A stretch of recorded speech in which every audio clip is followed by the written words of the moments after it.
gente sabe que na nossa vida o desafio constante de se manter sem desistir é bravo, não é brincadeira. É mais fácil de desistir. Continuar, perseverar, custa caro muitas vezes para nós. E eu sempre digo que o grande perigo na vida é quando a gente não percebe que está desistindo. Quando alguém lá no meio do jogo fala, olha, parei, não quero mais. Você sabe que ele desistiu, ele sabe que desistiu. Pediu para sair. Claramente, todos estão vendo que ele desistiu. O problema é quando você percebe que tem um jogador que não está dando mais o seu sangue, quando não está se esforçando mais, está prejudicando o time, porque nem ele mesmo percebe que já desistiu. Antes mesmo da partida terminar, mesmo estando de corpo presente no campo, ele já deixou de jogar há muito tempo. Essa é a desistência perigosa. É a desistência velada. É aquela que a gente corre o risco de fazer sem perceber que está fazendo. Num jogo de futebol, o que vai ser o problema? A gente vai jogar com um jogador a menos, que está lá meio morto no meio do campo, fingindo que está jogando. E aí o prejuízo é perder um campeonato, perder uma Copa do Mundo, como já aconteceu. Claro que ganhar é bom, mas um time ali no jogo de futebol, isso passa. Agora, quando é a vida da gente que está em jogo, essa negligência nós não podemos permitir. E mesmo que outros jogadores façam parte do jogo da nossa vida, o principal jogador é você. É você que tem que fazer a defesa, você é o goleiro, você faz a defesa, mas você também é o meio de campo e você é o artilheiro. Tem que ser o artilheiro. Tem que ser o centroavante, aquele que faz o gol. Sabe por quê? Porque nessa partida, ainda que você tenha outras pessoas jogando com você, o protagonismo é seu. E se você começa a entregar os pontos, se você começa a desistir, daqui a pouco você não tem mais condições de vencer. Por quê? Acostumou-se com a desistência, acostumou a perder. Foi abrindo mão de coisas preciosas, de situações preciosas, de pessoas preciosas, de realidades preciosas, porque não estava atento com o jogo que estava acontecendo. Sabe, minha gente, eu tenho pedido muito a Deus de me dar a sensibilidade de perceber a vida que eu estou vivendo. Eu não quero viver sem perceber a vida. Eu não quero correr o risco de que a pressa dos meus dias venha me retirar a capacidade de saborear cada momento que eu posso viver. Ainda hoje estava conversando com uma amiga dizendo que às vezes eu tenho medo de estar dando à minha alma um tratamento que ela não merece. Não estou falando da minha opção de ser padre, viu? De jeito nenhum. Mas muitas vezes como vivo sendo padre. Será que eu preciso mudar alguma coisa no meu ritmo de trabalho, para que eu tenha condições de perceber a minha vida e não perder a capacidade de saborear cada detalhe da minha existência? Sei que às vezes a sua vida tem muita coisa acontecendo em torno dela, mas eu tenho medo que você não esteja em tudo isso que está acontecendo em torno dela. E às vezes a gente vai fazendo escolhas, a gente vai julgando de um jeito que a gente não percebe que está perdendo. Aí de repente, quando você nota, o déficit já é muito grande, o prejuízo já é muito grande. Aí você olha para trás e diz aquela velha frase: meu Deus do céu, o que eu fiz da minha vida? Por que eu tratei aquela pessoa daquele jeito? Por que eu não fui mais próximo? Por que eu não trabalhei menos? Ou por que eu não trabalhei mais? Por que eu não me dediquei mais a mim, aos meus projetos? Por que eu não fui capaz de me amar um pouco mais? E assim, consequentemente, eu ter condições de amar um pouco melhor os que estavam ao meu redor? Por que eu não tive disposição de lidar com aquele defeito tão horroroso que eu tinha e que hoje está muito pior do que naquele tempo da juventude? Por que eu não tive coragem de ser verdadeiro comigo, Com as pessoas que estão ao meu redor? Por que eu não olhei de frente para o meu limite, para a minha limitação?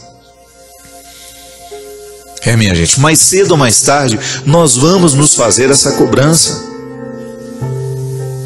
Sabe, eu fico pensando que o que Jesus fazia com as pessoas quando ele as encontrava era justamente despertar nelas as perguntas. Jesus era um homem que inquietava, ele interrogava. Quando as pessoas estavam diante dele, era inevitável, olhando para o jeito como ele vivia, escutando o que ele falava, as propostas de vida que ele tinha, olhando para o caráter dele, para o jeito dele ser gente, era inevitável que as pessoas se perguntassem: por que eu também não posso viver assim? A presença de Jesus inquietava, provocava perguntas. Respondia? Também respondia, mas ela provocava muitas perguntas. E é assim que tem que ser hoje. A nossa religião, a nossa pertença religiosa tem que ser constantemente um incômodo, um bom incômodo, uma paz inquieta, como diz sabiamente o Padre Zezinho. De você ter condições, de você ter a consciência de que a sua experiência religiosa lhe faz perguntar o tempo todo se você está fazendo a coisa certa, se você está escolhendo a coisa certa, se você está julgando do jeito certo, para que você não se sabote, né? Você não pode se sabotar, você não tem o direito de viver se sabotando. É impressionante como às vezes o processo da sabotagem, ele é inconsciente. Tem gente que se autodestrói sem saber que está fazendo isso. Muitas escolhas que nós fazemos, elas danificam o nosso funcionamento para o resto da vida. Quantas pessoas com câncer? Por quê? Porque se alimentaram mal, porque não fizeram a coisa certa, porque permitiram que o estresse fosse muito maior do que deveria ser, porque é inevitável, é claro que a gente se estressa. Mas quando você eleva o estresse a níveis muito altos, quando você não cria o seu espaço para o seu descanso, para a sua reflexão, para a sua parada, você corre o risco de estar alimentando doenças. Sabotagens, minha gente, que nós vamos fazendo. O álcool. Quantas famílias sendo destruídas pelo álcool do pai, ou da mãe, ou de um irmão. Alguém na família que está sendo sabotado pela droga. É um absurdo. Você vê hoje, a gente sabe o malefício que o crack causa. Não só no psíquico de uma pessoa, mas a destruição de neurônios. O lixo que um ser humano fica depois de um ano usando crack. E a pessoa vai lá livremente, busca a primeira pedra, fumou a segunda, fumou a terceira e já está viciado. Mas é uma atitude livre. Pode até depois dizer, o viciado não é livre mais, porque ele está dominado pelo vício. Mas o primeiro contato com a droga foi livre. Ele foi. Ele aceitou aquilo entrar no organismo dele. Se sabotou. Quantas vezes nós nos sabotamos com sentimentos ruins, mesquinhos, ciúme. Eu tenho ciúme de tal pessoa. E aí eu começo a alimentar aquela coisa ruim dentro de mim, doentia. E porque é doentio, me adoece. Aí a gente fica amargurado. Por quê? Porque você não alcançou o seu objetivo. E o ciúme mostra para você que você não alcançou aquele objetivo. De ser dono do outro ou de querer o outro para você. Inveja. Quantas vezes nós deixamos de vencer porque nós paramos na inveja que a gente tem do outro? Eu, por exemplo, admiro o Christian. O Christian toca bem, demais na conta. Eu queria tocar igual ele. Mas eu não tenho inveja do Christian. Tenho orgulho. O bom da vida é isso, é você descobrir que nós somos uma parceria. O programa de direção espiritual não é o mesmo quando o Christian não está. Estamos julgando juntos, é verdade. Estamos julgando juntos. Se o Christian quiser me sabotar, ele me sabota. Mas não é o nosso desejo. Nós queremos que o programa dê certo. Nós queremos que a nossa palavra, que a nossa proposta chegue até você. para que, quem sabe, ao encontrar aí você despejado nessa cama uma hora dessa, né? Ou já quase arriando para ir dormir no sofá, a gente possa lhe convencer de não querer a destruição, de não querer se sabotar, de não querer se destruir, mas de, quem sabe, você voltar a acreditar, de você voltar a ter a possibilidade de um novo tempo, de acreditar que ainda existem coisas boas reservadas para você, que você pode parar de fumar hoje, que você pode parar de beber hoje, que você pode voltar a se amar, que você pode parar de usar essa droga que está lhe destruindo, que você pode jogar fora todos os sentimentos mesquinhos que porventura você tem alimentado dentro do seu coração,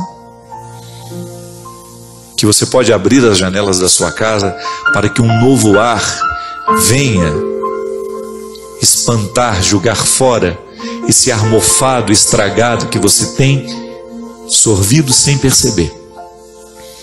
Você já percebeu que às vezes você entra num ambiente que está com um cheiro horroroso e quem está lá dentro não percebe? Porque já se acostumou. É assim. Muita gente desistiu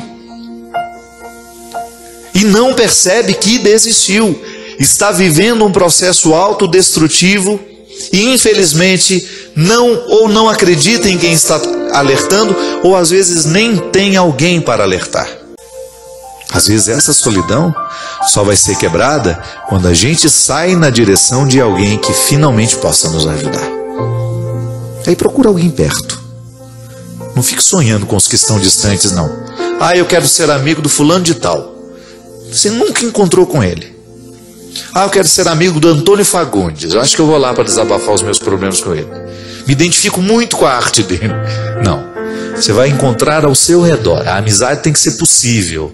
É de gente que esteja próxima a você, que conheça a sua história e que tenha, ou então que tenha disposição de participar da sua história de um jeito efetivo. Eu não tenho ninguém, mas não vou fazer disso um estado de vítima. Eu vou à busca de alguém que tenha condições de fazer por mim o que sozinho eu não posso. É assim, minha gente. A vida é possível, sim, até mesmo aqueles que hoje se sentem solitários. Você, se por acaso hoje você sente que está faltando alguém para lhe ajudar nesse processo, não reclame, não. Vá à busca, conquiste essas pessoas. Você sabe que eu posso dizer isso? Eu tenho muitos conhecidos, muitos amigos, e o grupo que faz realmente parte da minha vida, as pessoas que visitam a minha casa, que estão comigo, que participam do meu dia a dia, que ouvem as minhas mazelas, que sabem dos meus sonhos, aqueles que eu não preciso ficar publicando, aqui que faz parte da minha vida, do meu dia a dia, essas pessoas são muito qualificadas e eu agradeço muito a Deus todos os dias por eu ter essas pessoas na minha vida. Mas eu vou te falar uma coisa, elas foram conquistadas. Aí você pode dizer, ah, Padre Fábio, é porque o senhor é muito conhecido. Então, não é não. Porque muitas dessas pessoas estão comigo muito antes de tudo isso ter acontecido na minha vida. Até mesmo antes de eu ser padre.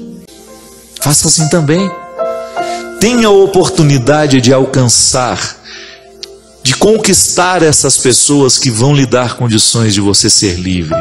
E sendo livre, você ter condições de superar-se, de ir além, de não desistir.